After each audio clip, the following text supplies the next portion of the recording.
guys ready? You better be ready, because it's almost showtime. Come on.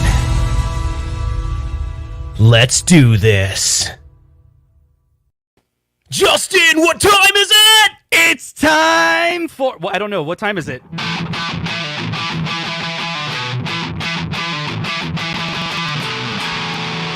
Welcome to the 1UP Weekly Live. Yeah. Come on, Ralph. I know what time it is. Oh my gosh. This is so exciting. We're going to have John D on tonight. We want to remind everyone to hit like, hit subscribe. Subscribe to our new channel, 1UP Weekly. We're here. You know, the announcements today were really, really good, but I have to tell everyone, that's not all. We have some awesome exclusives tonight from Arcade1up because we have John D. Yeah. We're going to have him on pretty soon. What do you... I want to know your reaction though, Ralph. It's sunk in, right? Yeah, so people are gonna think that I'm even more hyped than I should be, but there's some details to some of the cabinet announcements which then like are putting me over the top. So obviously I'm super stoked. The big Buck Hunter looked ridiculous. It looks so freaking cool. But there's some details to that that's super neat. And then there's just so many other little details. The Miss Pac-Man thing, how the heck is that even possible? There's just so much to talk about. We're super pumped up, and we have a good agenda. We're gonna get John on here, talk a little bit about John and his background. We're going to actually go through some of the stuff on NBA Jam because that's coming out like this week, right? That's right. A lot of people have been asking about that, and we're gonna talk about that. We're going to talk about all the announcements. Like, this is going to be a pretty packed episode of stuff. So we're just gonna get right to it. We're going to bring John on in 2 seconds here. We got one super chat. Rush the Stands, $5. Please ask John about Marvel versus Capcom cab. Revealed it, but missing from sight. Side art is my favorite. You have to pause the IGN video to see it. Okay, I didn't see that, so we might have to. When we have John on, can you mark that one? Justin, so we don't forget. All right. I think it's almost time. Do you think? Do you think we should just waste no time and run his intro? Hey, what music is this? I was pretty excited about one of the announcements tonight. Anytime we see Marvel, I get excited. Who's this music for? I think it's for John D. He deserves something special. All right, let's get him. Here he is. He's live.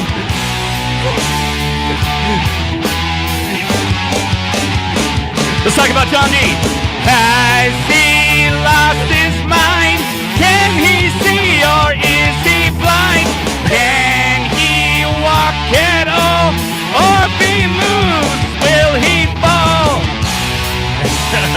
That's quite the intro, Justin. All right. Wow. That's a pretty good intro. I don't deserve all that. Hey guys, Justin, Ralph, thanks for having me on the show. Yeah. I'm excited to be here. Holy cow, what a day! So John, big day, and I'm on a diet right now, but because you're here, I'm gonna pour out some whiskey. I'm doing some whiskey just because you're here. Okay, hold on. Hold on. Oh, here we go. Special occasion, and he's gone. He's gone, and that's it. Show over. He's gone. Let me have one with you. All right, Here we we go. to celebrate. I mean, these announcements. Yeah, you know what? Yeah, that's a good idea, man. Definitely. Cheers. I mean, think about it, right, John? You're 1 million cabinets in. This company's not even that old. It's like, holy crap! 2 years. So many things. It's so cool. All right, well, we're just gonna roll right into it. So John, I think we all know who you are. There's people, but there's a lot of new viewers to the show, and I think it's interesting because you have a gaming background. So we'd love to hear a little bit about your background, and then kind of how what drove you to Arcade1up. I think everyone would be really interested in hearing that. It's a long story because I'm pretty old. I'm like almost 50, if you can believe it. I was born when Pong first came out, so. Basically, I was a kid growing up in this new industry, this new video game industry, right in the heart of where video games were born in Silicon Valley, right? And so my first taste of Pong and combat, really, I was in love right away. So at a very early age, I knew what I wanted to do. So after college, I became a game tester for Sega. Back in the day, I was testing like Sega Game Gear, Sega Genesis, even the Sega CDs and all that stuff. So that's where I got my start. And then from there, I worked at the PlayStation, Sony PlayStation. I was a game tester there at their third-party department, and then moved into marketing. I was a graphic designer for PlayStation for about 4 years. After my term with PlayStation, I went back to Sega and worked in their QA as well as their creative services department, working on like the 2K series, which is one of my favorite series. Then after that, I was in Capcom. I worked at Capcom for about 11 years. I started out, being a brand manager and marketing for some of the top IPs or franchises like Street Fighter, Resident Evil, Mega Man. And then towards the end of my stay there, I was the senior director of esports as well as licensing. So I was in charge of running the Capcom Pro Tour, as well as in charge of all the licensing efforts for Capcom and Capcom's IP. And so that basically led into Arcade1up. So I had this really aggressive man who kept hitting me up, and he was from this like toy company, like they made Hatchimals or some shit, or I'm sorry, or something, right? And he wanted to make arcade cabinets, and really I was not listening to him. I was not answering his emails. He found a way that his lawyer knew my lawyer, so my lawyer sat me down and says, "You better take this meeting." And I go, "Okay, whatever." So John, did the fact that it was a toy company kind of like make you go, not really interested, and you just kind of like ignored it from there? Yeah, I mean, why wouldn't you, right? I mean, Yeah, I get all these 2-bit licensees back in the day just selling me some Chinese made generic, consoles, and so I'm already hesitant. Not that there's anything wrong with Chinese generic consoles. It's not, but a lot of it was just, if you don't have the background in video games, it's hard to kind of gain trust from a licensor's point of view. So anyways, what this person did, he set up the meeting and he shipped like this big crate, looked like a crate for a coffin. He comes up, that comes up and just gets a crowbar, and what I see inside is a beautifully well-crafted Street Fighter 1 cabinet. It looked amazing, right? So he caught my attention. This guy is by the name. His name is Scott Backrack, right? We bring him into the the conference room to discuss this. So he's got my attention, and he gives me the pitch, and I said, "Well, Scott, what's your plan here? I mean, are you going to sell this for what, $600-700?" He goes, "No, $300." I said, "Dude, you're crazy. Whatever." Right? Yeah. And then so I called a QA friend of mine, because if you don't know, Street Fighter 1 is really hard to do. It's all the movements are super precise. Oh wait, he sent you a Street Fighter 1? The original? Street Fighter 1, the original. Oh wow! Oh, so the original Street Fighter. It didn't have those, those 2-punch pads, but it did have the 6-button configuration. So I called a QA tester over and said, "Hey, check this out." So he's playing, and I see him pull off these, shoryukens and Hadoukens, which at the time super hard to pull off. Anyways, he looks at me and he just gives me a thumbs up, and I tell him, "Okay, leave." And thanks for your input. And so he gives me the spiel, and he has this vision about, I want to make an affordable line of arcade cabinets that you can, buy at retail. I said, "How the hell are you doing that?" He goes, "Well, we had this idea to flat box things, and it's only going to be $300. And I said, "That's BS. Whatever. I'll take your money. Whatever. I don't think you're ever going to do it. Go ahead." So he had a vision, but I did tell him, I said, So he didn't seal the deal with you at that meeting? No, he did. Oh, he did. Okay. Okay. But here's the thing. I didn't think I was going to get anything more than just the MG that he promised me. I thought that was it, because I really didn't think he could do it. Right. So you're taking a risk there then, because you were kind of like, so he sold you in the fact that he seemed like he had a big enough vision that you believed in it, at least. It was such a huge vision that it's hard to believe, these guys were coming from the toy company, but I did tell them before we left, I said, "Scott, honestly, if you can pull this off, you're going to change the industry. You're definitely going to change the industry." So fast forward, I didn't hear from them, and all of a sudden I get these product approvals, and it's actually happening. And then when he first told me, he goes, John D, you were right. Street Fighter was the best selling out of the entire bunch, and we sold this many units. And I go, you did it. You've actually changed the industry. And so that's at the time when I was thinking, you know what? Maybe it's time to make a move. I want to go back to my roots, and arcade gaming is my roots, and I want to be part of building something, because Capcom, they're already successful. So I wanted to really, use my efforts to kind of grow and build something from the ground up, and that's how we started working together. And man, he's a great guy with a great vision, and that's why I'm with him.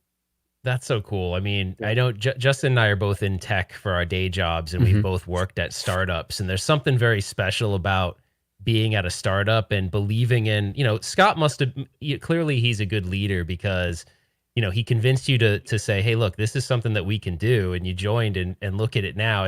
That's really cool. There's something to be said about being a part of that experience at a startup. I know, Justin, you've had that experience too. It's pretty cool to see it grow from like nothing, basically, right? It just a vision into something crazy. That's awesome. Yeah. So cool. Yeah, absolutely, man. This is really cool to get to know you better. I'm glad that we brought you on for this. And, I think we're pretty excited to hear about, I think we should jump forward, right? Let's jump forward to NBA Jam, right? Because a lot of people are asking and wondering, when is my cab coming, right? Like, go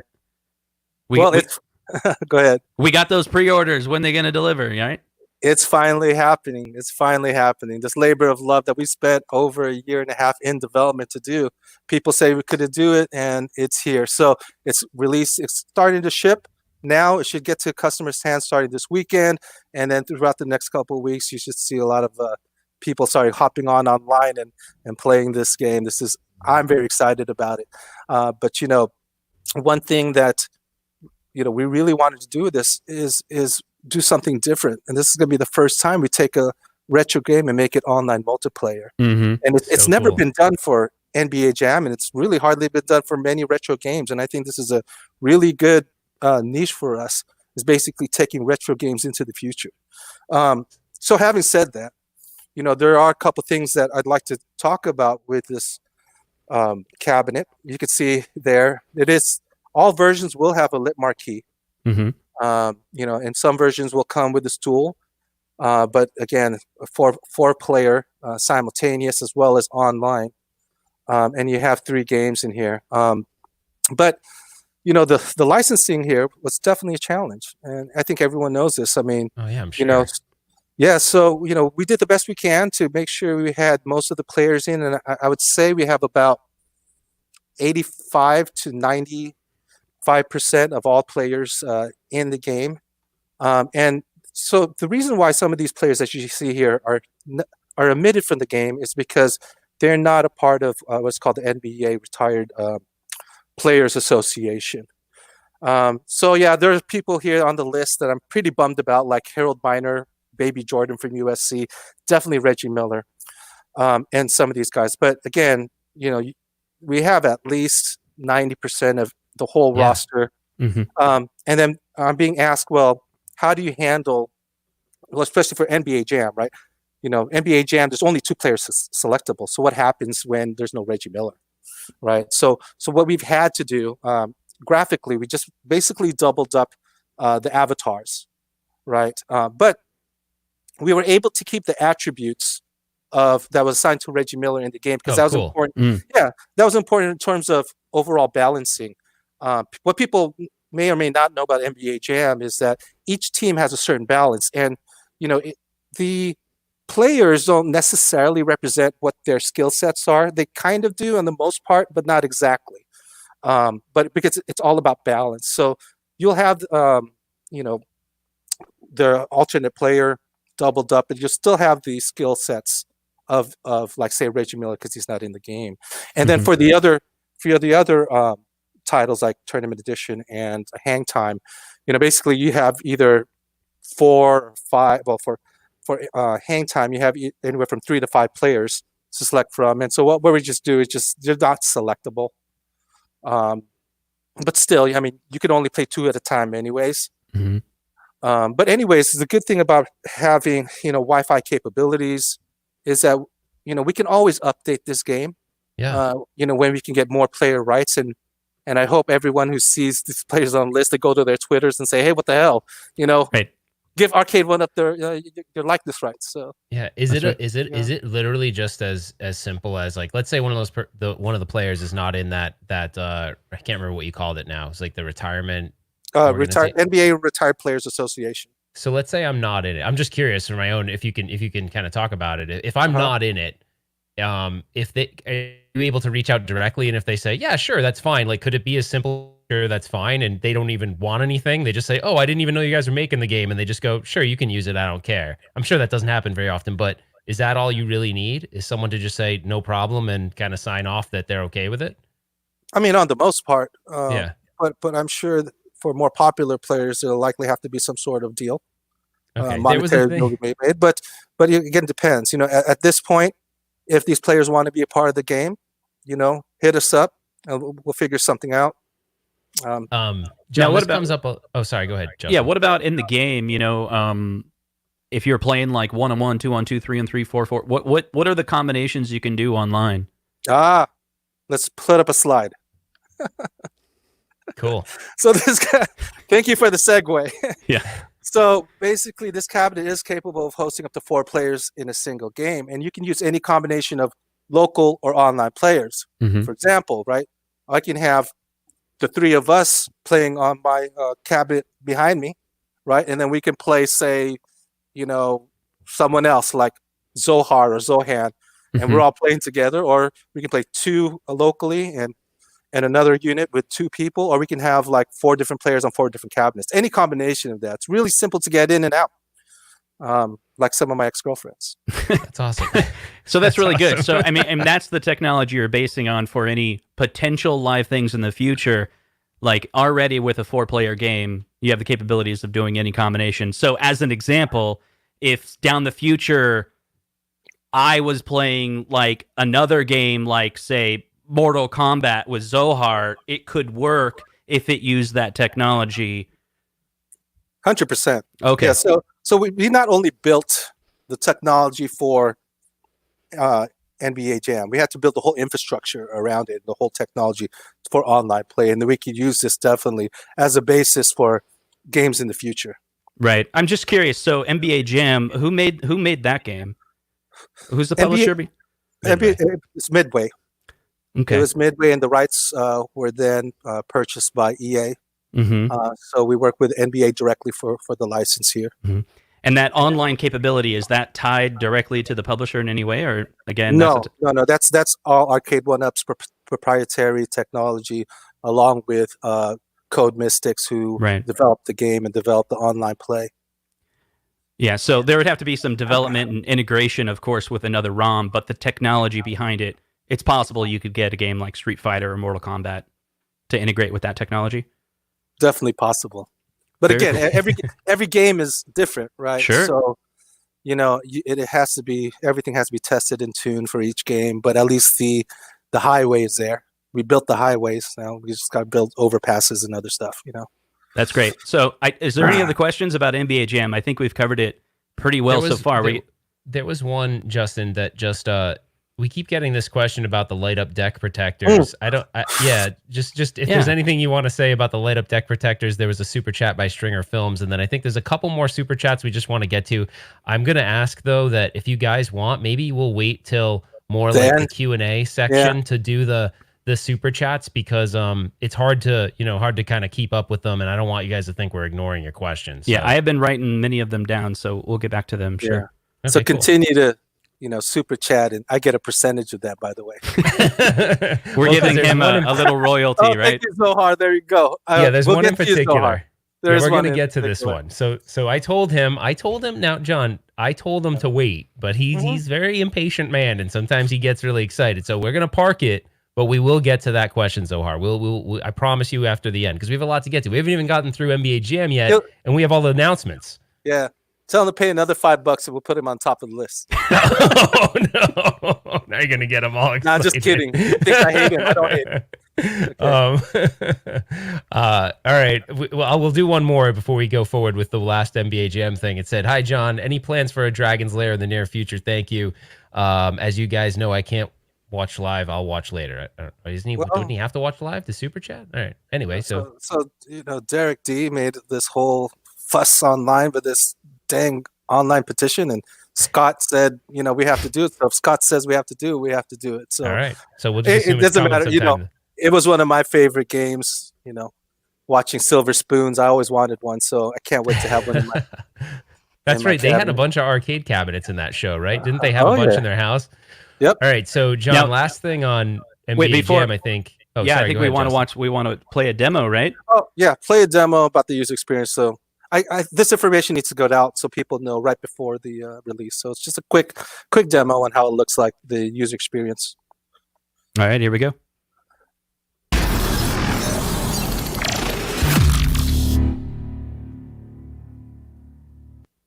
Hey, what's up guys, and welcome to another Arcade1up tutorial. That's not my voice. Now, today we'll be talking about how to get your NBA Jam cabinets set up with your account and Wi-Fi so you can start playing online with your friends. First thing you want to do after turning on your arcade machine is you want to head over and press the live button on your control deck. The live button will bring up the settings menu, and you should automatically be prompted to select a network type. For network type, you always want to select wireless, and from there you want to select your network name. The network name is the exact same as your Wi-Fi name, so once the prompt comes up, select it from the screen. Now, if your network name does not show up on this list, go ahead and go down to the bottom and then select more on the bottom right side.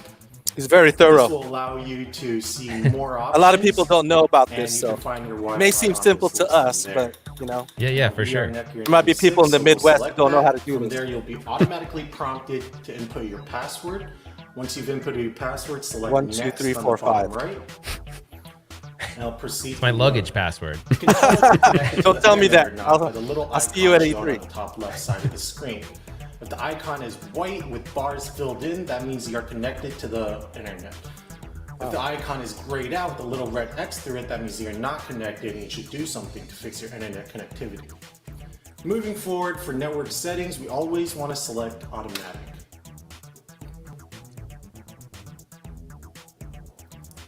From there, you'll be automatically prompted to enter your email. After you enter your email, select next on the bottom right. So we're gonna have a series of Then these you'll be prompted tutorials. to select a public name. So Now, people please can just note that refer this to it public on name our is going YouTube to be the channel. name of your account, and it'll also be the name that other players on NBA Jam refer to you as. After you enter your public name, select next. There's going to be a lot of interesting public names. And you have yeah. your social options. And Social options, we're gonna screen some of them, so watch out. Online. We can't put any I want anyone 5'10" to be able to F-boy. join my game without having like to that. ask for permission. I want my high scores posted on the leaderboards. Not Ralph, he I sucks. want everyone to be able to see me on the I'm not very leaderboards. good, but it's fine. And I want to organize my games starting from my favorites list first. There you go. See, that's kind of cool. I mean, Once that's done, Yeah. you are Easy complete enough. with your account and Wi-Fi setup, so you can go ahead and hit back. Now, once you're back to the main menu, you can hover over any of the game tiles to see the available games. Playing NBA Jam, you can see on the bottom right in available games section, our good friend Toto008 is already in a game, so we're going to attempt to join on him right now. It'll show connecting and then joining, and we're officially There you in this go. match. Yeah. I can't Sweet. wait to run some There on you have it, pools. everyone. You're equipped with everything you need to know to get your Look at that, account and Marley. Wi-Fi You set can't up. dunk Start like playing that. Get NBA outta Jam here. Online. Dan Marley. Anyways, so yeah, we're gonna come out with a series of these tutorials. I know a lot of people still have a hard time getting online, so we got you. All right, so that's awesome. That I feel like we're all up to speed on NBA Jam. The only thing we didn't Yep. cover, and Stringer Films is going to lose his mind. The light up deck protector. Like, what does this thing look like? Is it pretty Yeah. cool? It's a deck and it lights up, so it's All right. cool. All right. Thanks, man. That's sweet. good. All right, so what we want to go to is, as long as you're cool with it, I just have to because I'm so excited about this. Sure. I think we need to start with Big Buck Hunter so now Yeah. we're going to get to announcements because you told me something before we went on live air that I was like flipping out about. So maybe Yeah. just give me like I mean, John, this is like the first time. This is crazy customized. This does not look anything like any other Arcade1Up cabinet we've ever seen before, and I'm blown away. Like, tell us what you can about it, because the one thing people are going to want to know is, and maybe get to it last because it's just exciting. So you might want to like just save it for the last piece. Is you got to tell us what light gun technology you're using in this. Sure. So, this was made in conjunction and partnership with Play Mechanics, and they really, they had a specific vision in terms of how the cabinet looks, and we were all down for that, because I think what the fans want, is definitely the different types of designs, right? So I think we captured that. But one thing that in our course of development, we were having a hard time trying to find technology that would actually work on an LCD screen. So we were looking around and evaluating, a few types of technology, and we really picked one good. It's this new technology. I don't know if you know what it is. It's called Sinden technology. And so wait a second. Did you just say that you're partnered with Sinden? Yes. So we have a strategic partnership with the Sinden Light Gun Company, and we brought them to New York. We went out to a bar. We got him drunk. Andrew Sinden. We got him drunk, and he said, "Yeah, you got to see this on." He showed us like different games like House of the Dead and Virgin Cop and Terminator, and we were blown away. It looks like one solution that could just solve anything in terms of light guns. So I don't know if you know about Sinden, but you go ahead. Tell everyone what they're about. Okay, you're getting. Well, first of all, everyone shares my excitement. Everyone's like, "Bang! Oh my God, super hyped! Holy crap! Because this is amazing."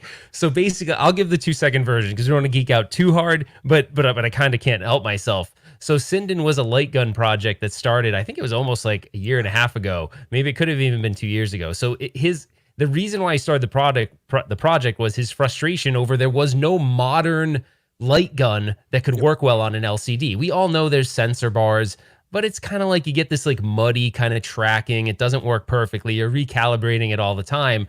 So he thought, well, if I gave the gun something to track on the screen that maybe was subtle enough that it's not distracting to the user, then I could really put all the tech in the gun. So I could have the camera be in the gun and it just needs to track something. But what if I could consistently tell it what its play field is by sort of implementing a border, inside the screen? And so this is so amazing because we've been wanting good light gun technology forever. I invested in the Kickstarter. I think Justin's invested in it too. It's just one of those things where I've been talking about it for a long time. It's coming really close to coming out, and you guys are. This is going to make for an amazing experience. And then, of course, I'm going to ask you all the questions. Like, we know what games they've tested it with, which is like House of the Dead and all the ones that everyone else wants. So, do you see a pattern emerging here? You got NBA Jam. Let's create some new technologies, change the world, right? Yeah. And then we got light gun. I say, I'm just going to go out on a limb here. This is only the beginning. It has to be, right? Just give us a little taste. Even though David's going to get super pissed off, but just give us a little. Totally. And then, really, it was one of our really talented project managers, Jason Matrin. You should have him on the show today. He's like the brains behind a lot of this, a lot of this tech that we have, along with, Jerry Cummings and Mike Segala from Think Up. But anyways, he's the one who really picked out Sinden technology, and from the time that we talked and he showed us all these games, the time that we started drinking, it was just like a good relationship. Yeah, and he's over in the UK, right? He lives in the UK. So did you guys fly him out, and then you just where did you meet him? This was this was pre-COVID, right? Yes. Yeah, we met him somewhere in Times Square near this Irish bar, and I forgot Tirolog or something like that. But yeah, I mean. Did you forget because you drank leading up to the meeting, or is it because that's usually kind of cloudy after a certain point? But I mean, I'm just happy to work with the best people. We got a couple internal or external. Yeah. Is there any information ready to give a ballpark price for Buck Hunter? I would say it'd be towards the premium prices that we have. I mean, you're talking about two guns, right? Right. You're also talking about this nice custom cabinet as well as so it is going to be on the upper end. But Could you say it's probably more like how the Star Wars cabinet premiered? Yes. Yes. Okay, that's good. That's a good gauge. Now there was a question in the chat. Sorry guys, it's really hard to manage the chat and have the conversation, so I'm just trying to make sure we get to all of them. Justin's writing them down, so don't worry, we'll get to them. But there was a question in the chat about that topper, if it lit up or not. That's a good question. I don't know. Honestly, okay. I can find out, but that's a good question. Okay, yeah, we figured. And if it doesn't, I'm pretty sure, Ralph, you can find a way. Someone in the community, I'm sure Tulsa Arcades is all over it. He's like, oh man, he's got the CNC running right now. Tulsa's all like, is there any way you can get me those dimensions? He's like, hey John, get your tape measure out, bud. Okay, yeah. So that's cool. So is there anything else that we should talk about or that you want us to know about Big Buck before we move on? I mean, outside of the fact that that's so cool. Big Buck is just the start of it, right? I saw a whole bunch of games that are compatible to it. It's so funny because I thought you guys were gonna, I guess cheat, you might say, and go with the older technology where you're like, it's really just a serial mouse, where it's but you really hit high. That's really so cool. Yeah, that one actually, believe it or not, John, the crazy thing is before, it's weird because Big Buck wouldn't be my favorite game of all the announcements. But it's the cabinet I'm most excited about because, I mean, the technology you're using, it is a pretty challenging game too, which is pretty cool. So it's got like really good replay value. Yeah. And it's like a fun game to play with others over a couple of drinks. And you usually play it in a bar, but how cool would it be to like have a couple of friends over, you're hanging out, you're having a couple of drinks, chilling, and you're playing that game. It's pretty cool. I'm actually a lot more excited about that than I thought I would, but the Sinden thing also is like icing on the top, I mean, it allows us to get into a lot of different retailers as well. Yeah, for sure. Some of the sporting goods retailers. Oh, yeah. I am going to be interested to see how the heck you flat pack that sucker, though. That thing's going to be a little big, but you'll find a way, right? It's likely going to be just as heavy as the Star Wars one. Yeah. What about height? It kind of looks like maybe it might be slightly a little higher because of the topper. Yep. It's still 3/4 scale. Yep. Very cool. Look, Zohar just spent another $5. Let's get to him later. Nice. So this is actually a question Justin and I were going to have for later. I know we got a bunch of cabinets to get through, but hey, we're here for as long as it takes. But okay. You don't have any time constraints, right? Nope, not me. All right, cool. So he is asking about the side panels. That is something new. That's something new that you started offering, right? The side panels on the website. He was asking if there's any chance to get sort of other artwork, but is the plan to just be more replacement artwork? Like if someone's out of warranty and they want to replace the artwork, they can do it or something like that?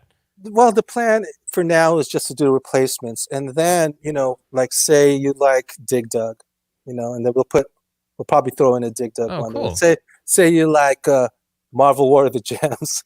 We put that up on there. So yeah, they'll definitely have options.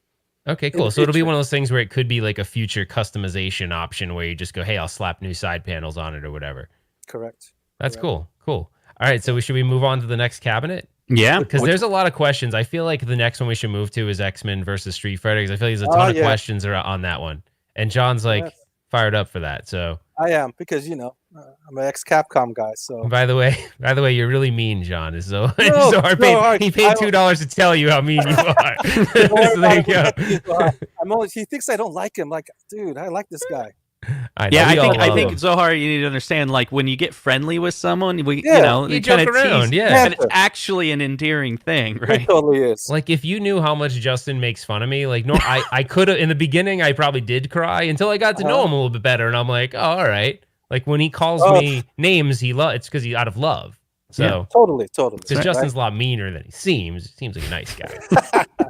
So I'm super excited about this one, right? And so, I think it was in the interview they're asking, look, well, how was the artwork created? So this is, I don't know if you knew or not many people know, is back in the 90s, there were things were called expansion packs, right? Capcom would follow up like XMen Children of Atom with like Marvel Superheroes and Marvel Superheroes with this title. And so all they were given these arcade cabinets was use the same cabinet and just change out the CPU and then put like a sticker, right? So this sticker basically was the artwork and the inspiration for the art for the key art here. And so what we did, our talented friends at ThinkUp, they basically designed it so the art went throughout the cabinet, and you also see this through Marvel superheroes as well. And I think it even looks better than the original. If we made it the original, all you would see is just a it wasn't that interesting, the no, original. it's just like a sticker. But the marquee is the same. The panel's the same, and of course, I think it's a beautiful cabinet. Now, this cabinet comes with XMen. So this is X-Men cabinet. So of course, it comes with X-Men Children of Adam from the last series, but we've also added, of course, X-Men versus Street Fighter, which is one of the favorites in this versus series. Marvel versus Capcom, and of course, X-Men Mutant Apocalypse. Now, I'm getting these questions of why did you put an SNES game in here? Really, it's we're trying to tell a story, and I don't know a lot of people know that when Capcom created these series of games, they were kind of telling a story in a sequential order, right? So Mutant Apocalypse basically refers to the storyline back in the 90s. And so it is it's a really big part of the history of X-Men, as well as the collaboration between X-Men, Marvel and Capcom. And if you've never played it before, just because it's a Super Nintendo game, don't think it's a throwaway game. I love that game. But it just adds more to the content of it. And so, X-Men versus Street Fighter, this game is being tested by the #1 Marvel player in the world, Justin Wong. He's going to make sure that all of the infinite combos and the bugs are all in there. So he's someone that we rely on the pro players to make sure, Maximilian as well, to make sure that we have something that's truly authentic to the experience. Yeah, it's a beautiful cabinet. It is a very nice cabinet. So there's a couple questions I know that are going to come up, so I just figured I'd ask them. One is, and I think I already know the answer, but it does have a lit marquee, right, on this guy? Yes, it does have a lit marquee. But I'm trying to figure out. So what we're trying to do is have different price points, right? And so we're trying to have more in that $299 price points, where it's just like your base model, which won't have a lit marquee, which won't have a riser, and I think we'll be able to offer that. But also, if you go to different retailers, you're going to be able to have a lit marquee, riser, even a stool. And so what we're doing, this is exclusive information too. Is this a you're going to get in trouble for, or is this like later on you're going to get the call? Since we took that shot of whiskey, it's all off. All right, cool. All right, whatever. Let's talk about whatever then. I'll leak out all the information. So, oh shit. Okay. All right. So instead of just having one stool, we're gonna have two stools. What? So one's gonna be the Marvel side, and one's gonna be the Capcom side. So for the X-Men Street Fighter, you're gonna have the X-Men characters on one stool, and of course we want you to buy two, so you can have the Capcom Street Fighter characters on the other. That's something cool. That's cool. I don't know if you want to answer that, but I'll throw it in there real quick. It's a family show, but if you want to talk about that, that's fine. Well, this is not sativa, so.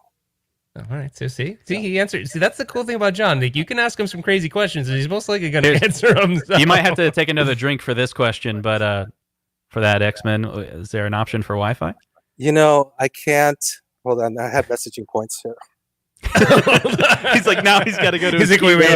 I think I know, but wait. I am not able to at this time announce any new features, but please follow our social media pages as well as our website for upcoming news and features in the future.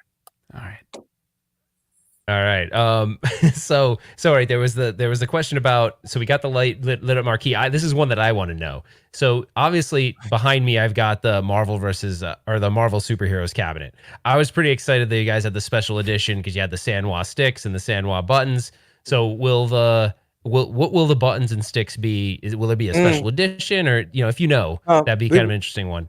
We won't have special edition, but we'll probably have certain retail exclusives that are slightly different from each other. One may come with the stools, but these buttons, he's $20 in. He's like $40 in already. So, like, what was I about to say? The buttons aren't official Sanwa, but they're basically Sanwa clones. Okay. And so if you check the response time and everything, it's pretty much the same, guys. Okay, Honestly, cool. ask Justin. He's able to do those infinite combos with me. Well, Justin likes to lag test stuff and do all that, so I'll just send Yeah. all the buttons to Justin, and Totally. he'll do that he'll Do spend the 10 hours. Do the press test, right? On Instagram. Yeah, he loves that stuff. Justin loves that. All right, so I'm gonna say, or do we have any other questions? You think, Justin, that you saw on the X-Men versus Street Fighter? Some people are asking. I think mainly there's a lot of title questions, and I'm. That's a good question right here. So why no MVC2 on the Marvel vs. Capcom cabinet? Okay, first of all, Marvel vs. Capcom 2 is based on the Naomi architecture right now, and although even right now, I mean, the emulation that is out there in the community still doesn't run MVC2 that well, and it does take a beefy hardware to do it, right? So yeah, right now there are chips that we can use currently to run MVC2, but we will make sure in the future when those costs come down, so it's at a manageable price. Yeah, that title can be added on in a separate cabinet at a later time. But we'll be here. You just know. So MVC2 is much different than the other titles. You're talking about polygon graphics, 52 characters. I mean, if people can't even emulate it now correctly, it's a challenge. So yeah, it definitely takes a little bit more power to emulate. It's interesting because that is one of those cabs though that when you guys do that cab, I mean, it's like people just freak out over that game. It was a very, very good game, so I think that's one of those things where when you guys finally do it, which I'm sure you will, that's going to be like the community's going to freak the heck out. I think there's a lot of people that would just buy that cab if it had one game on it. Not that I'm suggesting you put one, but I'm just saying if you put that one game on it, I think people would just buy the heck out of that cabinet for sure. And Mike from Rhode Island, we're going to get to the pinball. We're almost there, buddy. Yeah. I mean, for me, I'm such a big fan of the series. I want an XMen, cabinet. I want a Marvel 1 cabinet. I want an X-Men for Street Fighter cabinet. I want the whole line, and then eventually the MVC2 cabinet. So, it's like high-end collectibles, right? Yeah. So this is like a crazy, almost a transition question, but it says, will Arcade1up ever have a trade-in program? I got a Marvel Special Edition last year, and I like the Marvel vs. Capcom version with 6 games you showed instead. I don't know. This actually came up as like a community, almost like theory. So I don't think you guys had any plans to do this, but it came out. Someone made a video on this topic, but I think it was just based on they just thought up the idea. So I don't know if this is something you guys are thinking about, or if you want to comment on that. I think it's an interesting idea. I think logistically, I think that would be fairly challenging to do. Yeah. But think about it this way, right? It's not just about the games that are inside. I mean, Arcade1up cabinets are much more. They're like pieces of art, recreating what we remember from the 80s and 90s. So, it's and you got to think about it. Back then there's only one game, on this cabinet. Yeah. But either way, we hear it. We want to add more titles as much as we can when it's possible. But yeah, in terms of a trade-in program, that has a lot of money. In terms of a trade-in program, oh boy. Yeah, I don't know. I think that's a good time to start talking about this pinball machine you guys came out with, right? Hell yeah. Dude, so John, seriously though, like, I thank you, by the way, for letting... Justin was actually really upset that you didn't let him play it at CES and I was the only one. So, like, literally, we went back to the hotel room that night to do the live show, and he's like, man, you didn't think John D was going to let me play it? He kind of got upset. Well, here's the thing. Justin outweighs you by about 15 pounds, right? That platform that we had has a certain weight limit. So we were. It's kind of funny. Actually, he's heavier than me. It's reversed now, actually. Yeah. I have it on my neck. It's all in the belly. So. You need to go on that keto diet then. I think I do. Ralph. You actually, we when we interviewed you at CES, you were talking about the keto diet, but then you proceeded to say, I've been eating a F ton of rice, so I'm guessing you broke the keto diet at that point. I got the COVID-19 pounds. Yeah, we all have that. Yep. We all have that. All right, let's talk about this thing, man. So there's been a couple. I noticed something, and Justin and I were talking about it offline before we got on here with you. But there is a plunger now, and that was not at CES, so that's an interesting addition. So So let's Yes. talk about a couple things. I think we want to hear about the plunger and then the haptic feedback, the solenoid stuff. Like there's a bunch of stuff. So tell us what's up, because this has been since CS. We haven't had a whole lot of information here. Sure. So yeah, that's a latest edition. It's a digital plunger, so it'll be able to check different degrees of Oh, that's cool. cool. Okay. Right, if the game allows for it, right? And then of course the haptic feedback. I think we have 3 or 4 solenoids to recreate, the ball moving around and the flippers. Do you know where you approximately where you located those? Where you put it? Yeah, I think it's one's left and right and one's top middle. So Okay. for Okay. everything. So that gives it probably enough to recreate it. Again, the accelerometer to detect tilt, and you can actually tilt it and move the ball a little bit to a certain extent, right? And then also, that's cool. Yeah. So you're giving them the illusion like they can actually tilt the machine like you would a physical machine. That's pretty cool. correct, Or nudge it. right? Yeah, that's cool. Correct, and also the DMD screen. Although we have it advertised at 7, it may be 8. We're still looking into that. Okay. And then again, 10 games in this. So here's the one thing I really need to point out, right? We've been working with Zen Studios for about a year, and Zen Studios, gosh, an amazing company who knows their stuff, and their engineers, their programmers are really working with the software and our hardware to make their games optimized for this, right? To make sure that all of the haptic feedback is tuned. And so I guess what I'm saying is you can't just get a DIY cabinet and think you can stream or put illegal games on there and think it will correctly. It's not that simple. In order to even just have the vertical play field and have the dual screen functionality, as well as just tuning everything. We're spending a lot of time, making sure this works correctly. And that's why we legitimately go to our partners and work in conjunction with them and get the correct licenses. So we make sure that your user experience is the best experience that you can possibly have. So don't think that you can just go and get any DIY cabinet and you think you can run Zen pinball games, because it's not going to happen. I'll guarantee you it's not going to happen. So yeah, I mean, and right. This wasn't a plug and play that you just called up Zen and said, let me take your ROM and hey, we got a board that can run Android, and slap it in and it just works magically, right? Exactly. So yeah, it's a really good point. Again, this. another theme being built. We've gone over NBA Jam, introducing new technology with Wi-Fi online capabilities, right?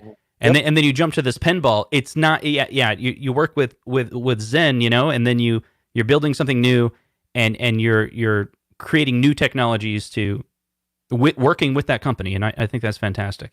And we did so John, it was last Saturday or last Sunday, we did an episode on virtual pinball, and a product that I talked about was this thing called the Sharpen, and it's kind of like this tabletop pinball. It's not like this. It's just kind of like something. Yeah, it's cool, but it runs on Zen just stock, right? The stuff. Right. So the thing that I'm really impressed about is that there's a ton of limitations to the Zen Android app, but you're working with them to say, because out of the box, Zen does not support a DMD. So you're actually working with them to say, hey, right, can you guys customize it to give me a DMD? Can you guys customize it to work with solenoids? Can you guys customize it to work with the digital plunger? Like, it's not like you guys just went and said, to Justin's point, hey, just load your Android software on our processor. Like, this is actually a lot of work. So, for those that maybe haven't dove into virtual pinball, like, I can tell you firsthand from building a couple myself, they're doing customization work with Zen, and that's really cool. That's what I love about this, is that it's not just some like slap it together thing. This is taking some engineering work and some thought. So it's pretty cool. Yeah, I'm telling you, just the amount of resources and money that we spend on these game development. We're true, basically game developer now, working with legit game developing companies. And so just a quick example, there is pin cap support on Pinball FX3, right? And so if you had a Pinball FX3 in some games, you still have to basically email Zen and enable this, right? Yep. And if you don't have a supported cabinet, like if you have just some random DIY cabinet with no, licensed games or whatever, don't think you're going to be able to get a code. So, yeah, and I'm assuming you guys are actually running like it's a modified version of the Zen, because the reason I'm getting a couple like customized, right? Yeah, I'm getting some feedback that, hey, Zen has a DMD, and it does, but in the Android app, it layers it on the playfield. It doesn't put it on a separate screen unless you're running the FX2 stuff and stuff like that. So I just wanted to make sure. That's correct. Yeah. That's okay. correct. Cool. That's correct. Zen does support DMD, but a lot of these features have to be turned on. Again, if you don't have basically these codes, you're not going to be able to have DMD or vertical monitor orientation support and all this other things. So just, I know there's been spreadsheets out there that say this and that, but you got to be wary of vaporware or whatever that is, and know that it's not as simple as what you think. So, I just want to say that. All right. Well, Zohar's he's not. He's like John D. John D, you're gonna probably you're gonna retire. Your retirement account is gonna be filled at the end of this. He said, John D, wow, that's amazing info. Really so amazing. Anyway, I can buy another bottle of whiskey with all the royalties I'm getting from Zohar. So. Yeah, when is the re-release of MK? I told you, Zohar. So I love Zohar, but I feel like I got Zohar. Patience. I told you this. I even texted you beforehand. I said, hey, wait till the end. We're gonna get to it. Even though David's gonna give John the stink eye later on FaceTime, at least you'll get to it. So I have a relevant question to this. So we're hearing all this. That was Justin's way of telling you that my questions are not relevant. That's right. He does that sometimes. See, I do that. I'm like, get back on track. So a lot of people are wondering. We've already announced Star Wars and Attack from Mars. Is that going to push back? This was a super chat earlier. Is that going to push back any of the dates? Nope. All will be released at the same time. Okay. This fall, I'd say late August, September-ish, around that time frame. Shipping, okay. So yeah, they're all three are going to be released at the same time. Mm-hmm. Is there any more information about, like, I think I remember at CES you guys were shooting for, that $499. Well, that's not the number you were saying back then. You were kind of saying more like in the 600, right? Well, people will kill us if this is 600. We're trying our best. Again, I can't quote it. Again, retail prices are retail prices, and we sell to them at one, at one price point. But we're hoping to get this at sub 500. Wow. Okay. Yeah. Oh, all right. Well, that's pretty cool. Okay. Yeah. Yeah, that's very cool. And if it goes higher than that, then I'll come back here and I'll apologize. So Mike from Rhode Island is obviously really excited, but he says he's going to have to sell his kidney. That sucks, but buddy, we'll help you. Mine don't work anymore, unfortunately. Yeah, well, so we're not getting donations from your kidneys, but no, so we'll have to see. Maybe Zohar has good kidneys. We'll see. So I don't know. Is there any? I guess Justin, did you see anything else on the pinball? I think we can just. I think that was it. We can just go to Miss PacMan. End the stream right now. Okay, so this is like, dude, the reason why this is so cool to me is because, well, first of all, Justin and I had a whole live stream where I was basically telling him it was impossible for you guys to do this. So I had to eat crow this morning about this, or this afternoon, whenever it was. This is really cool, man, because Miss PacMan, Miss PacMan's been absent for a long time. We haven't seen Miss PacMan come. We've seen it in like smaller forms, right? We've seen it in like Numbskull. Not New Wave toys, but Numbskull. Numbskull. Yeah, we've seen Numbskull do it. We've seen a couple like the My Arcade little minis, but we have not seen anything like this. So this is pretty amazing, man. This is gonna make a lot of people happy. It's our crown jewel for now. I mean, I'm not supposed to have favorites, right? But to be honest with you, PacMan has been our best-selling game of all of our libraries, and Miss PacMan is one of the best-selling games of all time and the queen of retro gaming. So, we're happy that we finally were able to do this. We've been working with look at see all of that, right? We've been working with Namco for the past 3 years, and in good partnership with them, and we've really went all right. We went to Japan. Scott and I's been to Japan and begged for this. But they really wanted to make sure that they picked a company that really would, do the IP justice, respect the queen, So finally, the queen is here, and we're happy to, usher this reign. It's pretty cool, man. This is really cool. Yeah, no, we're so super. Shit, Miss PacMan, one of my all-time favorite games, and I love PacMan. So, again, this is a cabinet that is it's for a really wide mainstream audience. I mean, females love this, Right. males love this, kids love this, and it's finally coming out. And hey, it's here, and I'm so happy. I'm so happy about it. Yeah, there's Oh my been gosh, so we are much too. discussion in the last year or so that it was impossible. There's just no way Arcade1Up is ever going to come out with Miss Pac-Man. I mean, I don't know how many streams we've done where someone said, if they did Miss Pac-Man, it would be their best-selling cabinet for sure. But everyone else responds, it will never happen, So John D did it, I guess. So is there anything you can speak to about that exactly? Well, I mean, I wouldn't say John D. I'd say Scott, us, all of us. It's never just one person. Mm-hmm. But I'm just glad to help out and being able to bring this IP to for home use. Yeah. I mean, there's been a lot said about the history and all that, and I really don't want to go there. I mean, you guys can speak to it. I just want to look to the future. Go ahead. We had this theory that, I don't know. You want to talk about it, Ralph? Go ahead. Yeah, I'll do it 2 seconds. So I had watched this YouTube video, which I'll maybe send it out as a community post because I think it's really interesting. Miss Pac-Man has like a crazy legal battle history. We won't go into all that, but the one thing that I found is this video, and in the video there's a clip, and it's really complicated, but we've talked about it before. But GCC was like the original designers of this thing called Crazy Otto, which basically turned into Miss Pac-Man. So when that game came out, the rights to really the game itself, or who developed it, was this company GCC, which is a bunch of these MIT guys. Well, long story short, the GCC company was getting royalties anytime that Miss Pac-Man was used.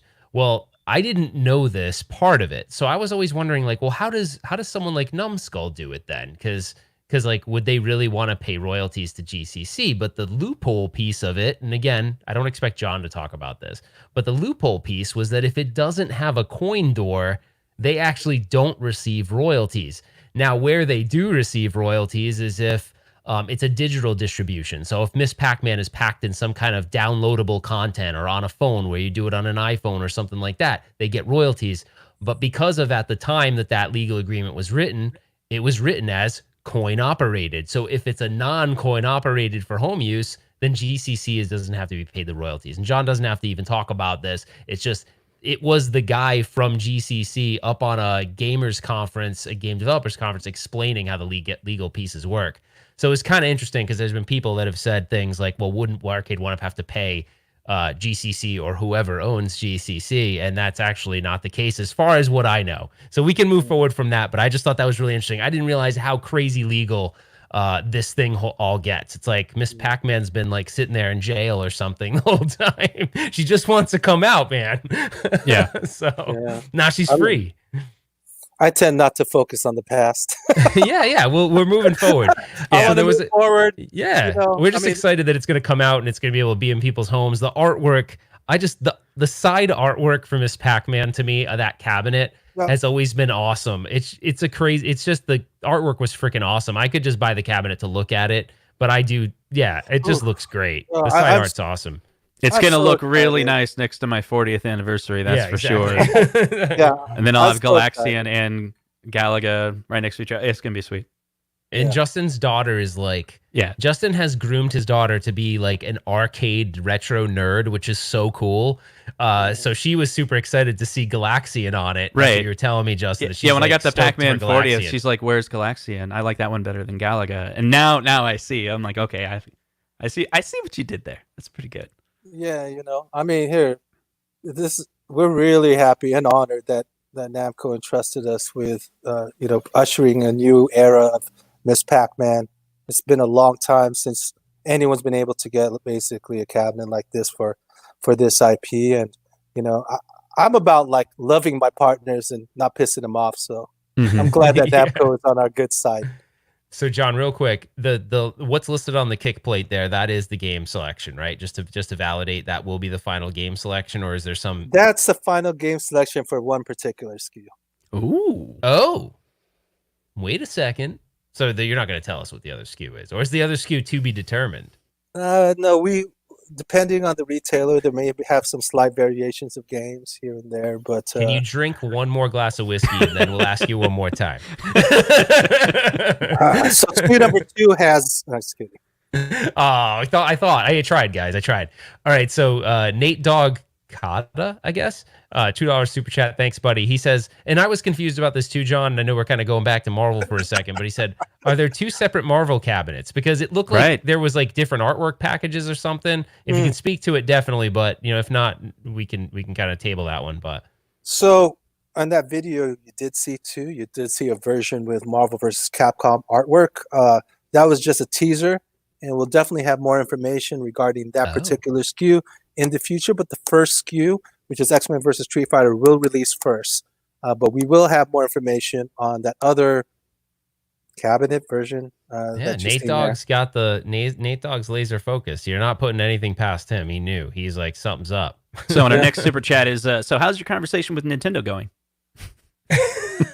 Yeah, that April 1st thing, dude, everyone thought like that April 1st thing was pretty cool. We're like, holy, So okay, Nintendo of Japan, if you're hearing me right now, please answer our calls. All right, so at least you guys are trying. At least you're trying. You're getting A for effort, right? Please answer our calls. We'll do it right. We make sure you won't have to sue us. We'll be good partners. We'll make sure that we stick to that golden stamp of quality that you guys always have in each of your games. So Sean Powers has a very interesting super chat. Now, I only knew this because I'm not really old enough to be a Kiss fan, but my sister liked Kiss. And I remember, I think Gene Simmons used to go, he used to come on Howard Stern and he would sell like Kiss coffins and stuff. The guy would sell anything. So this guy, Sean Powers, thanks for the super chat. He says, can you guys please get in touch with Gene and make a Kiss pinball? He will sell anything. Actually, a bit of Gene Simmons is a good friend of Scott Backrack. Scott Backrack. No way. Is that real? That's real. That's real. What? Whoa. Scott's dad was one of the lawyers of Kiss. Shut up. That can't be. No. Totally true. Also, What Michael the Jackson. hell? Michael Jackson also. Oh. He was his dad, Scott Backrack's dad, was also a lawyer for Michael Jackson. But anyways, I digress. What the hell? So Scott is a huge fan of Kiss, and he actually years ago created these like I guess 3 foot tall or 2 foot tall Kiss dolls or action figures. Yeah. It's sold in Spencer's and all that stuff. So maybe. Oh, okay. Maybe. Well, hey, that connection, the Scott having the connection is pretty cool. I gotta say though, dude, Scott was really cool. So the thing I like, I've said this to Justin before, and I'm not doing this to kiss ass. I'm just saying, like, this is real. So I've told Justin before. Justin's always said, like, why do you love Arcade1up? What is it about it? And I said, well, the products is part of it. I go, but I feel like after meeting Scott, you have a spokesperson. I mean, you're part of this too, but you have a spokesperson that I can relate to, and he's like a real guy. Like, he doesn't. It's weird for a CEO to say, like, we're at CES and we're live streaming, and he goes, I know that shit you said about my cabinet. He's like, I'm gonna kick your ass and karate champ. I'm like, what? And so then I'm thrown off. I'm like, holy crap, he's gonna beat me on camera. Yeah. I saw the look on Ralph's eyes when he stared right at Scott. And I'm like, oh my gosh, I forgot how to play karate champ. And he beat me. I think we tied. We tied Scott. But just a cool guy, you know what I mean? So it's relatable. And just really cool. I don't know. It's Scott's that personal connection. Scott's good at 2 games, Karate Chap and PacMan. Totally good at those games. But here's the thing. Outside of his personality, I mean, in my 25-year career, I've never seen as good of a salesperson and business person as Scott. He's definitely relatable. And it's good, especially in my stage of career, to continue to learn from someone like him.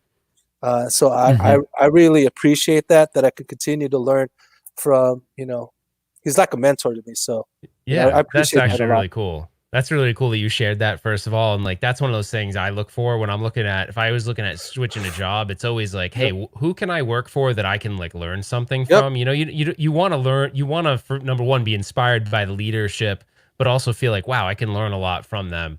And that's cool. That's really awesome. It's cool that you shared that. So there's one other thing. I wasn't thinking this, but now I saw it. He's like, hey, there's a Michael Jackson game called Moonwalker, and if if Scott's dad was or Scott's buddy was like, that would be really. I know that would be. There's probably a lot of legal ramifications or trying to even get into that, but I loved Moonwalker. I don't know what you'd pair Moonwalker. Who did Moonwalker? Like, there's two versions. There's a Sega console version and the Sega arcade version. And Sega did make the arcade version. I didn't realize that. It's the arcade version. It's basically an isometric. I guess isometric shooter. It's pretty funny. It's totally different from the the console games where you can actually do a special move and you have all the dogs do the thriller dance. Yeah, I like the arcade version personally, but the console version was actually pretty cool too. Yeah, I mean, I guess you could put both of those in one cabinet. That could work. And with the latest scandals with Moonwalker, I bet you that IP is not that expensive anymore. Oh, interesting. Yeah, because for a while, John, we had I was looking to build a Moonwalker cabinet. I was like, how I mod the 1-ups a lot. I was going to do a Moonwalker mod, and I'm like, I'm going to do a Moonwalker mod. But I was going to do it with the original hardware, and this was like it was like when you guys first started, so it would have been like a little, maybe like almost 2 years ago. And I go online to eBay, I'm like, Moonwalker PCB, and it's like, holy cow, $600 or $700, almost $1,000. I'm like, what the hell? But the funny thing is, I got in touch with this other guy who ended up making one with a real PCB, but he had bought it years and years ago for like $25. So it was just in recent times. But you're saying that the price a little bit, it may have been gone down. We may be all right. Anyways, we don't need to go into that. But I don't want to go into that. I don't know what we got it. Leave with Michael Jackson, but we'll leave that one alone. We'll leave that alone. He's still Yeah. All right. So it says, 91 Hollywood sent a super chat, and he says, during the event, you guys mentioned a completely different set of games for the Miss Pac-Man cab. Is that the other set for the other Miss Pac-Man? I didn't even read this, so I just threw it up there. I'm not trying to paint you in a corner, man. Okay. So different retailers may have slightly different game. Okay. But you can't talk about them? Not now. We will. So, to be fair, we want to make sure you select the ones that the game selection that you like. I mean, they're they're different by maybe a game or two. Okay. All right. Cool. So we're starting to dwindle down here, and I figured, we might as well. I think we got to jump to the Zohar question of the day, right? Oh, John let's just get to it. Why do you hate Zohar so much, dude? I love Zohan. He doesn't even know. See, why do you say Zohan? Because I think he's a little sensitive. He's all like, whoa, you call me Zohan instead of Zohar. But it's funny because Ralph calls him Zohan from time to time. That's actually not true. That's actually not true. Zohar, that's actually...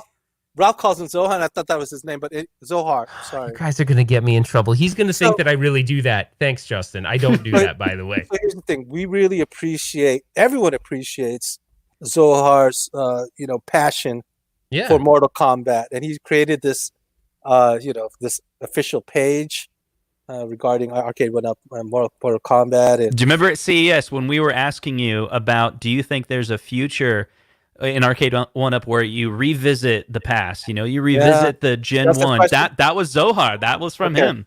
All right, so I'm not supposed. Scott will kill me. David will kill me, but I will tell you this: yes, there are plans in the very near future. To bring out more Mortal Kombat cabinets, regardless of the form factor. So if I were to take a guess, again, I can't confirm anything 100% because I'm not supposed to. But, there's likely a cabinet coming out next year. And there's definitely cabinets coming out during the 30th anniversary of Mortal Kombat in 2022, which Zohar did actually mention in his post.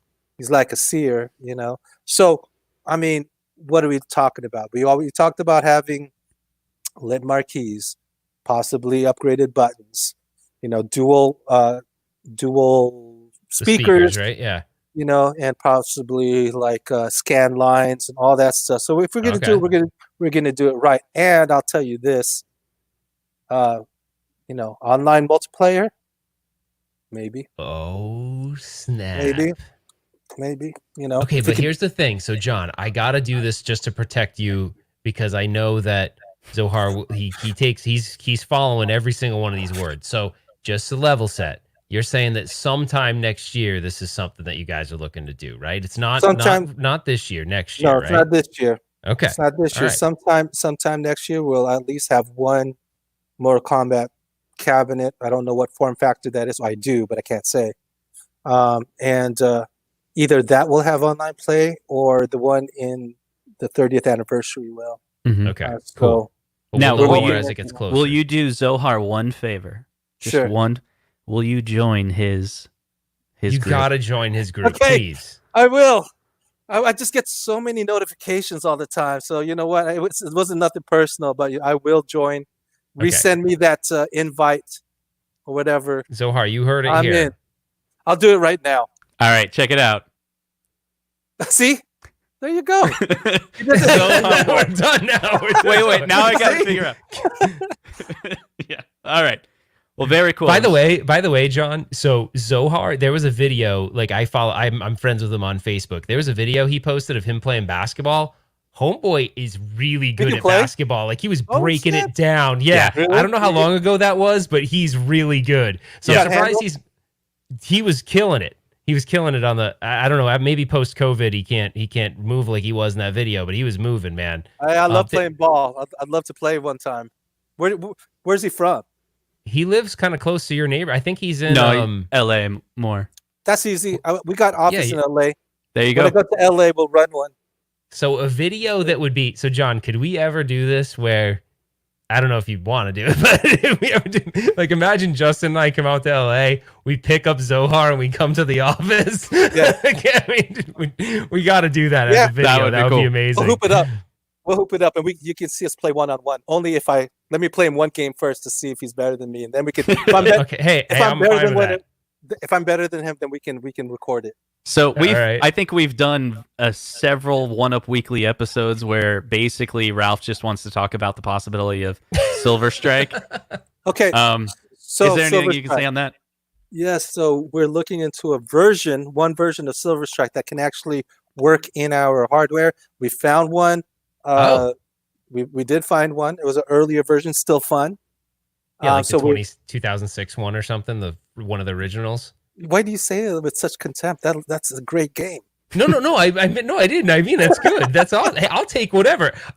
You want to know something crazy? All right, can we wait for a sec? Justin, you know I do this. Wait. Hold on. Oh shit! Oh, wait a minute, John D. He's calling you out. That's right. No, forget it. No 1-on-1. I'll play on his team. There you go. Because I was gonna say, John. I was gonna say when I saw this video, I was like, "Whoa!" Really? Like he's good at basketball. Yeah, it looked like he was really good at basketball. And I think I even commented. I was like, "Damn, Zohar, you got some moves." So yeah, he's good.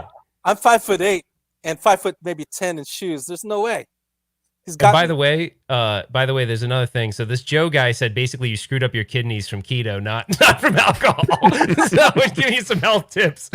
So you're screwed now. Do you if think alcohol didn't get you, keto will. So out of all the cabinets that were announced at CES, some people are still wondering about the Golden Axe. Is there anything we can talk about there?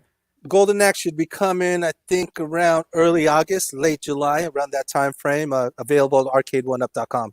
Okay, so that's going to be in a direct-to-consumer cabinet, like a limited edition, maybe? Direct to consumer. Yeah. Okay. Yeah. I don't know how limited, but direct to consumer. Cool.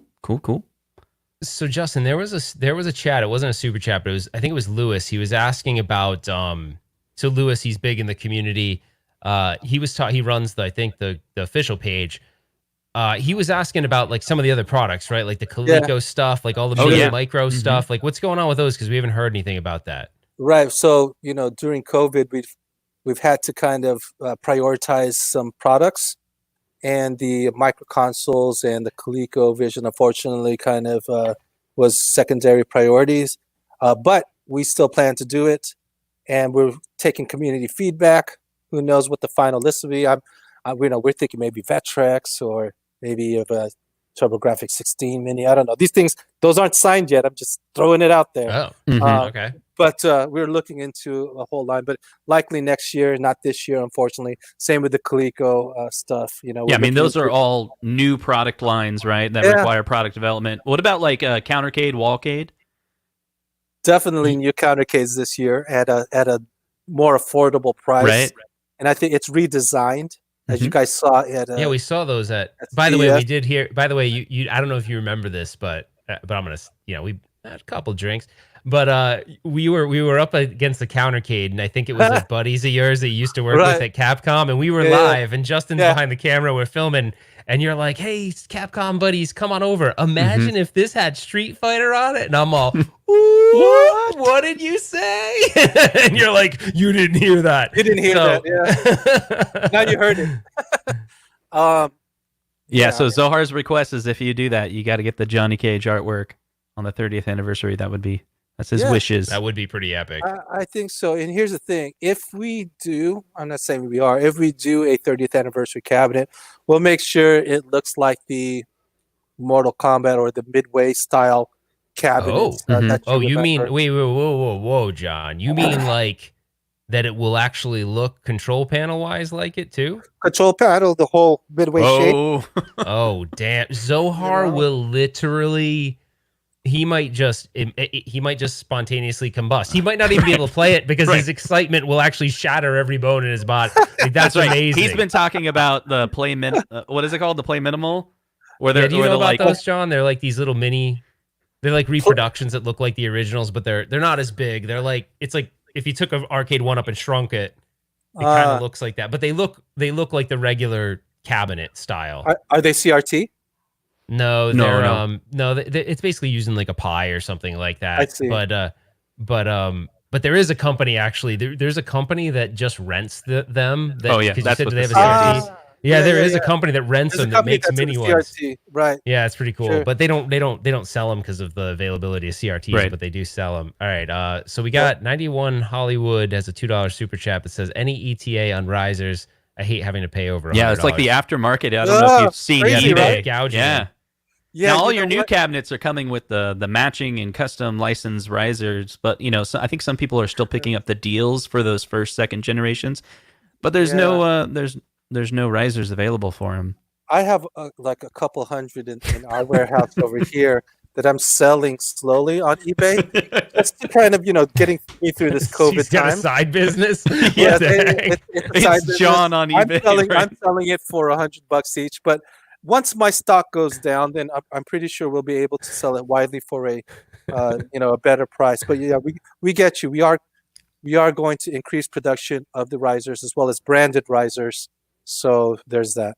Okay, cool. All right, there's another one that out there from Stringer Films. He's someone that watches the channel all the time. He says, "Is there any plans?" Because a lot of people are modding the yoke to do all sorts of things. People are being pretty creative with the yoke. Okay, so let's talk about the yoke.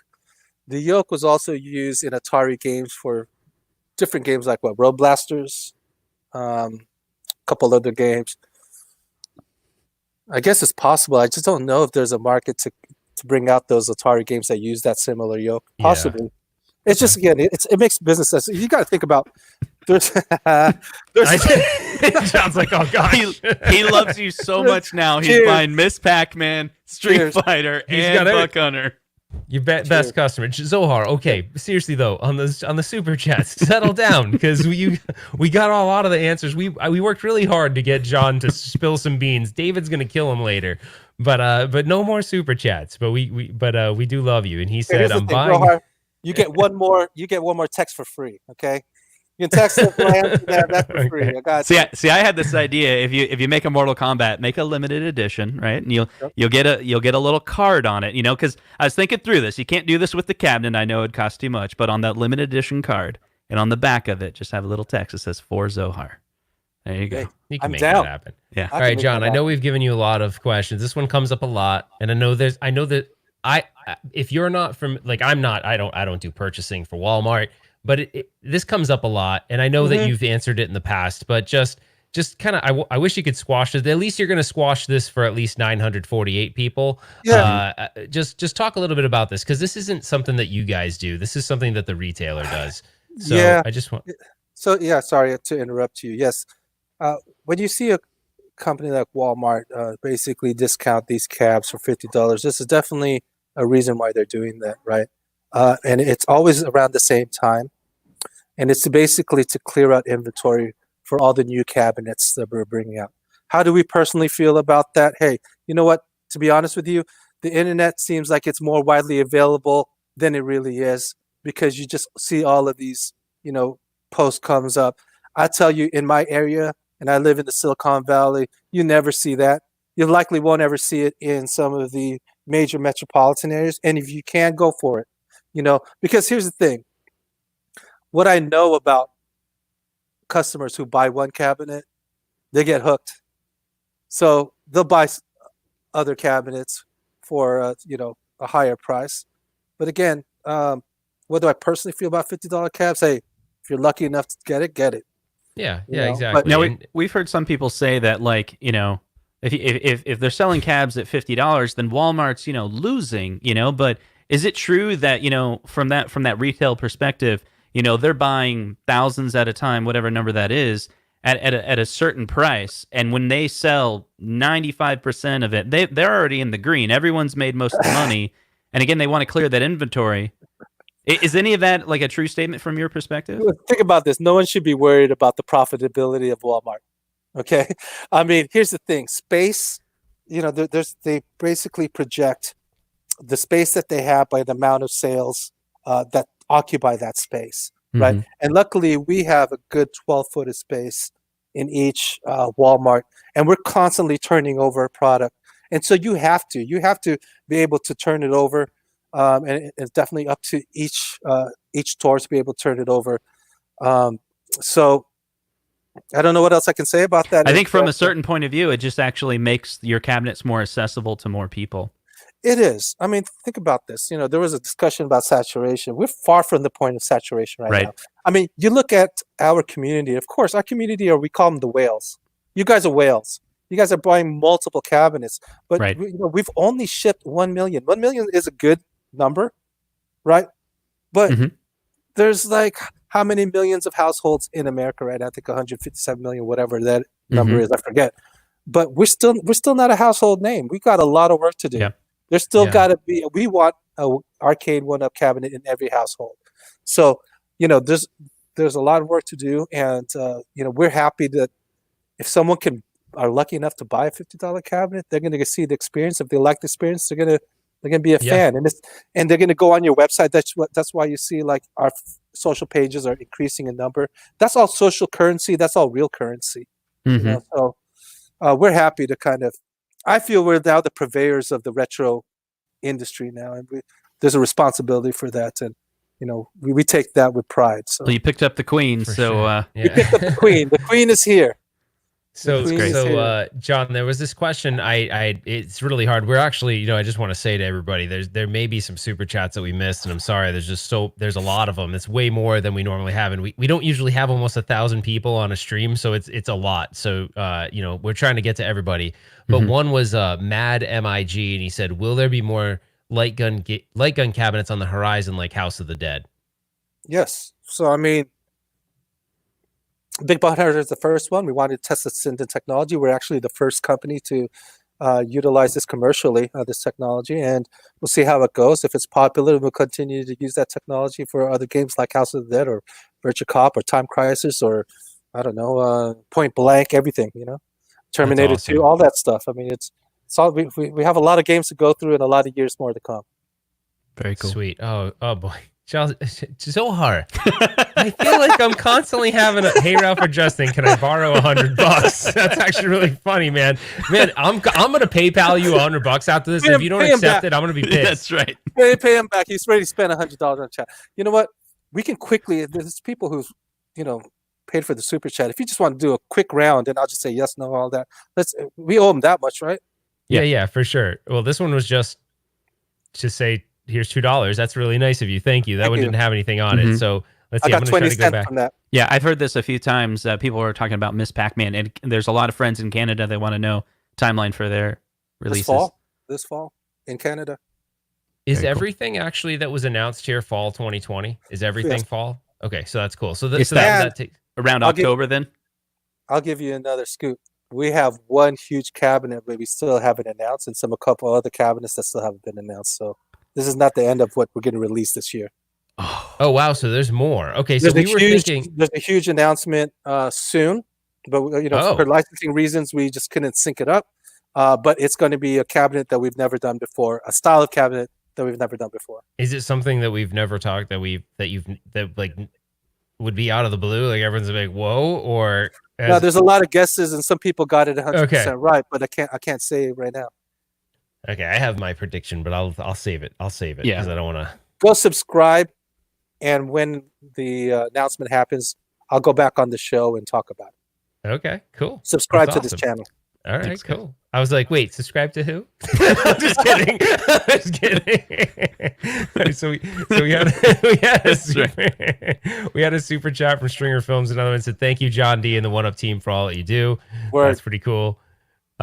Justin, if I'm missing some, let me know. I was kind of going through the list. It's kind of hard. So let's look beyond the super chats. Yeah, a lot of people. I think this is their guess. Don't. So I read it all. let's I can't comment, even if right. I can't. But it has been brought up, and someone even got the list exactly right. Really? Very cool. Yeah. All right. Well, someone go comb the list. Hey, Lewis, go see what the lists are. So I'll give you a hint. Someone guessed wait. it with, like there was 5 games. Someone guessed it exactly right in one cabinet. So that's it. Geez. That's all So I'm gonna say. So wait, you're telling me they guessed the 5 that would be on the cabinet? Well, the thing was, when I read it, I had to call internally with some of my my coworkers. I said, "Where's this leak coming from?" Right. It's like they got it exactly right. But then when I read it, he actually had a good explanation of the hardware and everything like that. So we it have made sense. It made sense.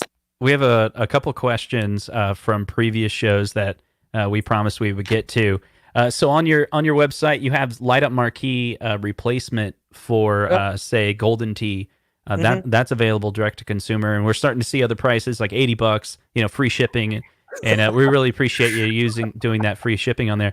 But are we going to see some other? We had this question at CES. Are we going to see some other like a Final Fight light up marquee? Yes. So we're planning to get all of them. Again, I'm the holdup. I need to, because of COVID. Like all these lawyers are, they're even working even slower than normal. So it's just about me just getting the rights to get all these replacement parts in. It'll happen. You're starting to see it happen now, but a lot of the holdup has been me. I need to get these rights to get them sold. So another one we had was from Brett. He asked about the PacMan 40th. We can talk about that real quick. So it was. Let's see if I'm right. I was under the impression that the 40th anniversary. There's kind of 3 pieces about it. We noticed some black boxes around certain games, but sure. What are you guys doing there? Are you just trying to? I think you're trying to preserve the correct aspect ratio. That's correct. So originally the aspect ratio is some weird number like 254 by 4 something, whatever. Yeah. And so when you take the original aspect ratio and then you scale it 1-to-1 on a 4:3 monitor, you're going to get bars, on top and the bottom. That is 100% right to protect the aspect ratio. Mm-hmm. And also, if people think there's a difference between this version and the other one, there's likely a filter that we put on there to really emulate what the arcade experience was on the CRT. But in the future, what we've heard from the community is they want to be able to choose different filters. We specifically picked that one filter because it was kind of looked like a blown out blown out CRT almost. Blown out CRT. But not blown out, but like the way it's sort of the light. It's a blooming. Yeah. Right. There you go. Blooming effect, yeah. Okay, very cool. And then what about the people complained about sound one on there? The sound? Yeah. Okay, so I want to address that. So, when we're doing this emulation, there's a certain sound level that was like specific to the decibel levels that were set for the arcade, right? And so the first, I guess, setting was at that level. So it's kind of like the same that you saw from the original. It went from loud to freaking loud. Mm-hmm. So the level number 1 was about 70 decibels. And it's kind of, it's that way in all of our adjustable ones, but it's more noticeable on PacMan because it doesn't have dynamic sound. Really, when you listen to PacMan, there's no real music. It's just really high-pitched, tones. Yeah. Tones, right? Yeah. And so it really sounds louder than, say, a game that had music and other sound effects that really had dynamic sound. So, I get it. It does sound really loud. But in the future, we're going to have to make sure that the sound decibels start at a lower number, going from 0 all the way to 100. Yeah, so it's almost like you guys in the future will do more of a, instead of setting it in software, it'll be like the actual decibels that come out of the speaker or something like that, right? Like rating it that way. Yeah. Here's the thing: something 70 decibel that sounds a certain way on one game sounds different from a 70 decibel that sounds in a different game. So yes, you hear the community. We'll make sure that there's options that kind of gradually increase the noise. So we got a couple more, and then we'll cut you loose. One, well, Zohar apparently has a negative balance in his checking account. I hope that's actually not true, and that's a joke. No, yeah, he's been doing jokes all night. I think that's a joke. Better add it up. I want to see how much he spent. And then, so we had Miss Pac-Man released. That's pretty cool. But whatever happened to the Pac-Man that is in love with Ralph? So it's still coming out. Oh. I didn't think that would come up. I was distracted for a second. Then I heard, is there a Miss Pac-Man version of that? No. There's no giant Miss Pac-Man stick. Damn it. So here's the thing. I'm being totally serious about this. We had to redesign it so it doesn't have an open mouth. Our retailers looked at this video that Ralph was doing. Awesome. Good. They said, "Hey, you can't. This is made for a younger demographic." So we had to make it without a mouth. It's still round. We kind of put the face of Pac-Man and all that stuff. So it won't have the mouth that you can do whatever you need to do on that. So just so you know, John, that when that. So I obviously that whole thing happened, and then someone took the clip and made just the clip of that, and then that kind of got out into the wild. Right? Yeah, I'm like, oh man, I'm never gonna live it down. It always comes up every now and then. Zohar again, he's like, give him an hour so he can clean up. No, the keep it all. I want to read it. It's okay. It's all good. I'll laugh about it. Don't delete those comments, or else I won't go on the page. Yeah.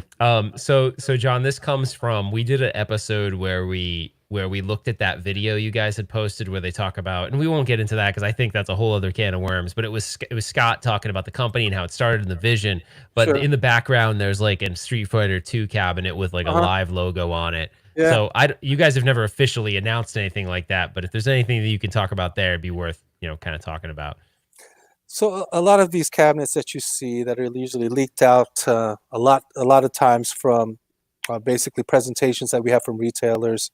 What we do is we basically create prototypes, and we try to see if there's demand for it, at least on the retail level. And so I would say maybe 50% of these cabinets that we create as prototypes will never see the light of day because there's likely no retail presence. In terms of Street Fighter Live, it only makes sense, but I can't confirm or deny this that it's in development. Okay, we'll take that. But I'd like, I'm a Capcom guy, of course. I want to see. Yeah, I was gonna say if there's any one that you could definitely like nail down easily, it'd probably be that one, right? That would be because of your prior relationship. Easy. I want to see a big blue cabinet. Oh gosh, that'd be cool. That'd be really cool. I love that big blue cabinet. It's one of my favorites. It's huge, but the real one is gigantic. I actually looked at buying the real one at one point, and I'm like, there's no way it's gonna fly with the wifey. So Arcade Guy says $5 super chat. Thanks, buddy. He says, will you do a focus group or beta testers from the community in the future before shipping to the public? So is there any kind of like beta program in the works? Yeah, so we're starting first with the people that we really close to, like Justin and Ralph and some other people in the community to kind of test some of these features that we have, get feedback. We also we have a list of pro players, like I said, like Justin Wong and some influencers, say like Maximilian, that we will send cabinets to and all that stuff. So when we start testing these things, we want to make sure that we get this feedback. And then it's possible that the hard thing about it is, you've got to NDA these people and trust it. And so, we can't necessarily widely. I mean, look, it's hard for us to even keep a secret. Look how things leak today. I will say though, John, if you think about it though, this was probably the best execution ever because it was only like 2 hours before where to be fair, the other events, so you guys actually locked it down pretty good this time actually. So I'd call this one a success from prior when it's like 3 or 4 days before and they're leaking stuff. So you guys did a good job, I think. Well, still not ideal, but you can only do so much, right? I mean, we're in the age of information. Information goes by so quickly. So Yeah. anytime, you have assets there, there's always going to be a risk. So there was a super chat I missed, John, about it was it wasn't a super chat, but it was Dragon Gamer, who actually I think he lives here in Arizona, Tucson, I think. But he asked, not that his address or where he lives makes any difference, but he lives close to me, and he said Killer Instinct. Any idea on Killer Instinct, or has there been any talks about Killer Instinct? Well, Killer Instinct is running something close to N64. It's definitely harder to emulate, that's for sure. It's definitely harder to emulate, and we're looking into it. We'll see. I mean, I think the last time that it was emulated was in 2013. I think with the Rare Replay on Xbox. Oh, the new one, yeah. Oh my gosh, it's cool. That remake was actually pretty cool. They did a really good job on the soundtrack. The soundtrack's like really good on it. And I think that was developed by a group called Code Mystic. So I don't know if it's even possible, at this point. So we'll see. All right. I mean, we're winding down, John. We don't want to keep you forever. There was one that kept coming up, though. I got to bring it up. So is the titles on the Sega Cab, are those all the ones we saw? Plus, I think that you added one.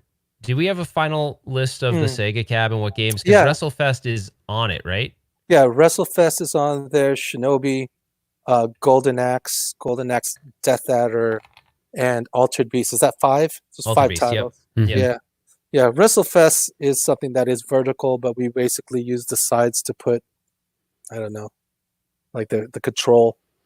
And Red Sea Gaming said basically you just confirmed. He said you just confirmed Killer Instinct. So he's No. We're all screwed now. Oh, wait a minute. I will say this. Killer Instinct. Did you see the little chat right here below you? You see who that is? I'm not even looking at it. So Killer Instinct is something that would be really difficult to emulate at this point. All right. Well, David is here. I don't know. He just said he's here. He's just letting you know that he's around. So I don't know. I think we're kind of like winding it down, John. Any like final thoughts? Anything you want to talk about before we kind of wrap things up? No, I mean, hey, especially what's going on right now with COVID and all the, the riots and everything like this, I think gaming becomes even more important for us to be able to kind of, get away from things, get away from our mind space and relax and enjoy. And we're really happy that we're providing joy for people, and we're always here to listen, try to make ourselves better, try to make our company better. I know there's issues here and there, but look, we're a 2-year company that's just started out, and there's going to be some bumps in the road. But I'll tell you this, you have dedicated people, with my coworkers working at Arcade1up to make sure that we have the best products available. And we totally appreciate everyone's passion for the products. And I'll say, everyone stay safe and healthy. And, we appreciate everything you guys do for the community, especially you two. Thanks, man. Appreciate that. Well, I don't know. Are we going to do final thoughts, Justin? I don't even know if I could do final thoughts. I think we just need to. I don't have any. I don't know what I could possibly do for final this is thoughts. The best thing about final thoughts. Final thoughts is always comes from spur of the moment, comes from just the heart, right? Always does. Why not? Come on, here's hey Ralph, and then feel free, John, to butt in while he does this. Hey John, hey Ralph, you know what time it is? It's final thoughts time.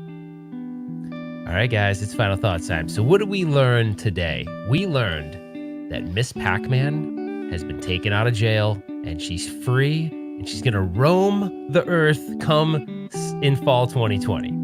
We also learned that David is always watching, which is kind of creepy. We also learned that Zohar's really freaking good at basketball. And his bank account is negative $348, which is somewhat concerning. But hopefully we can redo the favor there. We also learned that Arcade1up, we've had some bumps in the road, but for a brand new company that's had basically a startup, has given us all a lot of joy, reliving a lot of those memories, and that's pretty damn cool. And we also learned that David watched his liquor on that meeting with Sinden, and that's why John was still able to seal the deal, because he didn't have to reel in David, walk him home, and have him get lost in some random city. So that's all I got, Justin. I think that's it. I want to thank, first of all, I want to thank Arcade1up. I want to thank John. I want to thank Scott and David. They've all been really awesome to work with. I want to thank my partner in crime, Justin, and all of you guys. I'm sorry if we didn't get to some super chats. I promise you we'll figure out how to get to them on this Sunday show. And that's it. We've done it all. We've said it all. John killed it. Today was a great day. So it did allow us to take our mind off of all the crazy stuff that's going on in the world. So we got to thank everyone for that. That's right. I think we got to end it with a Take us home. Yep. We'll see you on the next one. Take care, guys. Thank you so much.